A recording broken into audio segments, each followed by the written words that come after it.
مفتی فضل احمد چشتی صاحب کا چیلا حضرت شاہ شہید رحمت اللہ علیہ کی ایک عبارت کو پیش کیا، پھر اس عبارت سے حضرت شاہ شہید رحمت اللہ علیہ کو ختم نبوت کا منکر کہنے کی کوشش کر رہا تھا۔ میں ان کو کہنا چاہتا ہوں، واضح کہنا چاہتا ہوں، علل اعلان کہنا چاہتا ہوں، اگر شاہ شہید رحمت اللہ علیہ آپ لوگوں کے نزدیک منکر ختم نبوت ہیں تو پھر احمد رضا خان نے منکر ختم نبوت پر فتویٰ کیوں نہیں لگایا؟ مولوی احمد رضا خان تو کہتا ہے امام الطائفہ اسماعیل دہلوی کے کفر پر بھی حکم نہیں کرتا۔ ہمیں ہمارے نبی کریم صلی اللہ علیہ وسلم نے اہل لا الہ الا اللہ کی تکفیر سے منع فرمایا ہے جب تک وجہ کفر آفتاب سے زیادہ روشن نہ ہو جائے اور حکم اسلام کے لیے اصلاً کوئی ضعیف سا ضعیف محمل بھی باقی نہ رہے۔ فإن الاسلام یعلو ولا یعلی علیہ۔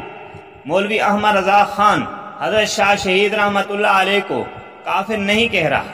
آپ کے نزدیک اگر منکر ختم نبوت کافر ہے تو پھر مولوی احمد رضا خان نے منکر ختم نبوت کو کافر کیوں نہیں کہا؟ مولوی احمد رضا خان دوسری جگہ کہتا ہے جو آدمی کافر ہو اس کو کافر کہنا چاہیے، جو اس کو کافر نہیں کہتا وہ خود کافر ہو جاتا ہے۔ مولوی احمد رضا خان اپنے فتوے کی وجہ سے خود کافر ہو گیا۔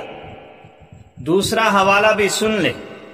حضرت شاہ شہید رحمت اللہ علیہ کے بارے میں پیر مہر علی شاہ کہتا ہے، یہ میرے ہاتھ میں فتاوی مہریہ ہے، صفحہ نمبر اس کا 9 ہے۔ اس سے پوچھا گیا، جب سوال اس سے پوچھا گیا تو جواب دیتے ہوئے لکھتا ہے، اصل مدعا شروع کرنے سے پہلے فرمایا کہ اس مقام پر امکان یا امتناع النظیر حضرت صلی اللہ علیہ وسلم کے متعلق اپنا معافی ضمیر ظاہر کرنا مقصود ہے، نہ تصویب نہ تغلید کسی کی فرقتین اسماعیلیہ خیر آبادیہ میں سے۔ شکر اللہ سعیہم، راکم دونوں کو معجور و مصاب جانتا ہے۔ لکھ رہا ہے معجور ہوں گے جو انہوں نے کوشش کی ہے، اللہ تبارک و تعالی ان کی کوشش کو قبول فرمائے۔ میں ان کو درست سمجھتا ہوں۔ ایسے آدمی کو پیر مہر علی شاہ صاحب معجور سمجھ رہا ہے، اجر کا مستحق سمجھ رہا ہے، ان کی کوشش کو لکھ رہا ہے کہ اللہ تبارک و تعالی قبول فرمائے۔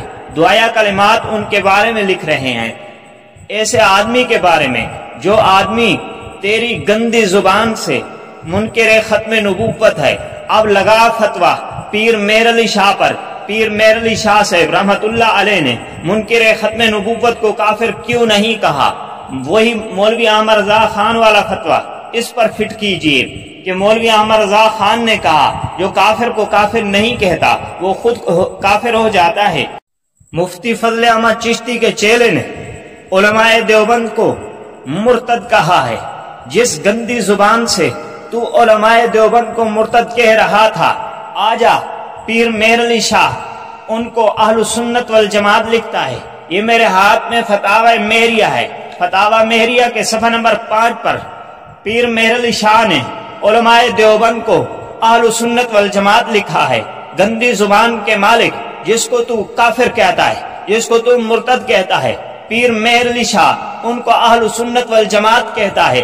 لگا پیر مہر علی شاہ پر کفر کا فتویٰ، بلکہ تیرے فتوے سے پیر مہر علی شاہ سے بھی کافر ہو گیا۔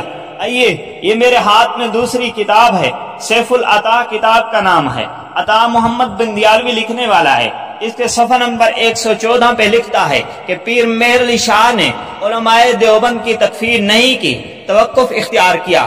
تیرے بڑے بڑے تو علماء دیوبند کو مسلمان کہتے چلے گئے، تو کس منہ سے کہتا ہے، کس گندی زبان سے کہتا ہے کہ علماء دیوبند مرتد ہیں؟ مفتی فضل احمد چشتی کا چیلا کہتا ہے کہ امام المناظرین حضرت مولانا ابو ایوب قادری دامت فیوزہم نے یہ کہا کہ مفتی فضل احمد چشتی گالیاں دیتا ہے۔ میرے دوستو، اس میں کوئی شک نہیں، مفتی فضل احمد چشتی گالیوں کا امام سمجھا جاتا ہے اور اتنی گالیاں دیتا ہے، بالکل ان کی وہی گالیاں ہیں جو مولوی احمد رضا خان دیتا تھا۔ پہلے آپ حضرات مفتی فضل احمد چشتی کی یہ گالیاں سماعت فرما لیں۔ اس کتی دے پتر نو پوچھ، لانتی دیا پترا جن نے کسے بغیرت دیا پترا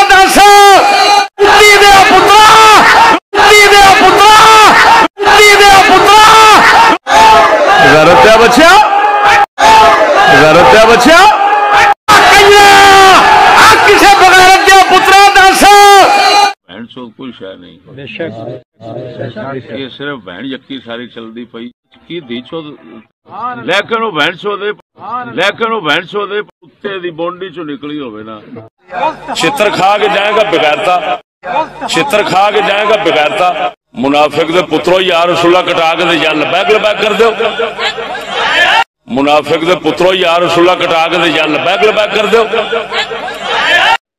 ان حرامیوں نے کی دی چو لعنات تمہارے ایمان پر لعنات تمہارے علم پر لعنات تمہارے پیدا بہن سو کوئی شہ نہیں بہن سو کوئی شہ نہیں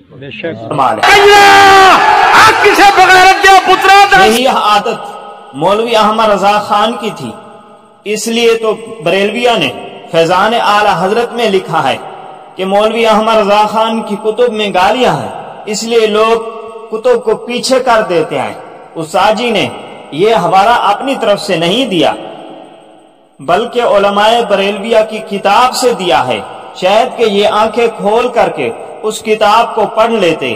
یہ بیچارے ایسے ہیں اپنے آنکھوں کو بند کر دیتے ہیں، یہ اندھے مقلد بن جاتے۔ یہ تو بریلویہ نے فیضان اعلی حضرت میں لکھا ہے کہ مولوی احمد رضا خان کی کتب میں گالیاں ہیں، اس لیے لوگ کتب کو پیچھے کر دیتے ہیں۔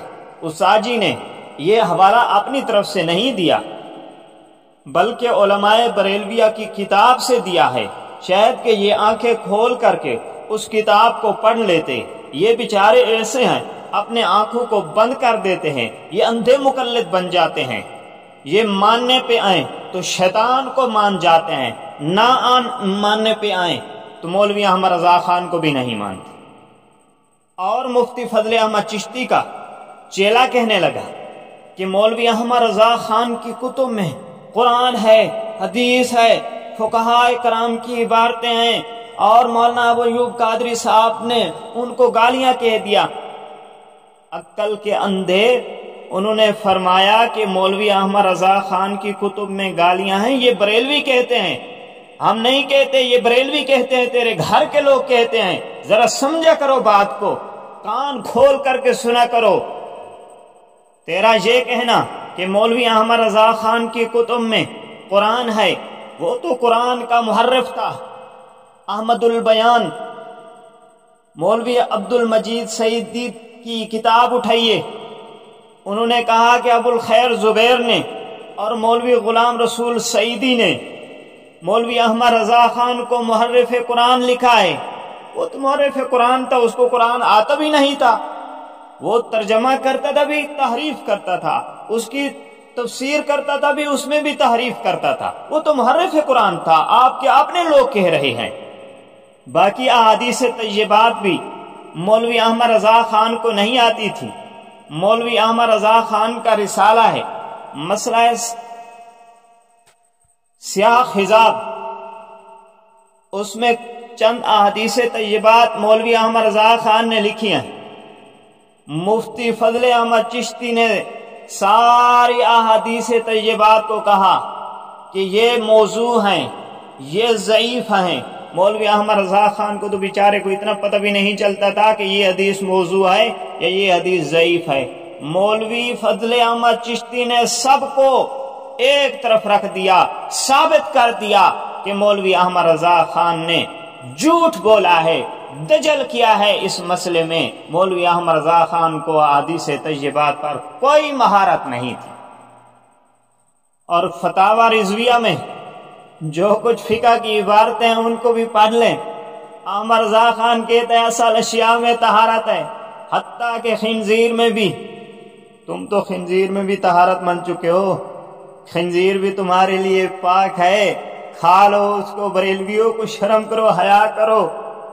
اور باقی جو تحقیق احمد رضا خان نے کی ہے اس کو بھی پڑھ لیں، جو ذکر پر کیا اس کے 9 جوڑ گنے ہیں، اس کو بھی پڑھ لیں۔ احمد رضا خان کی کتب میں تو یہی باتیں موجود ہیں۔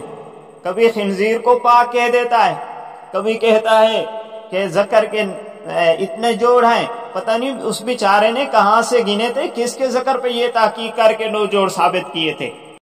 تو ثابت ہو گیا جو کچھ فیضان اعلیٰ حضرت میں ہے نا کہ مولوی احمد رضا خان کی کتب میں گالیاں ہیں، بالکل گالیاں ہیں، نہ اس بیچارے کو قرآن آتا تھا۔ میں نے ثابت کر دیا کہ مولوی احمد رضا خان کو اپنے علماء محرف قرآن لکھ رہے ہیں۔ میں نے ثابت کر دیا کہ مفتی فضل احمد چشتی نے اپنی کتاب مسئلہ سیاہ حزاب میں مولوی احمد رضا خان کی جتنی احادیث طیبات بھی تھی ان کو موضوع قرار دیا، ان کو ضعیف قرار دیا، اور مولوی احمد رضا خان کے استدلال پر پانی پھیر دیا، اور احمد رضا خان کی تحقیق کو ردی کی ٹوکری میں ڈال دیا۔ اور نہ ہی مولوی احمد رضا خان کو فقہ حنفی آتی تھی۔ فقہ حنفی میں ہزاروں مسائل غلط ہیں۔ مزید اگر آپ نے تحقیق کرنی ہو تو مولوی غلام رسول سعیدی کی شرح مسلم اٹھائیں، تبیان القرآن اٹھائیں، انہوں نے جو احمد رضا خان کی چترول کیا ہے وہ قیامت تک یاد کرے گا۔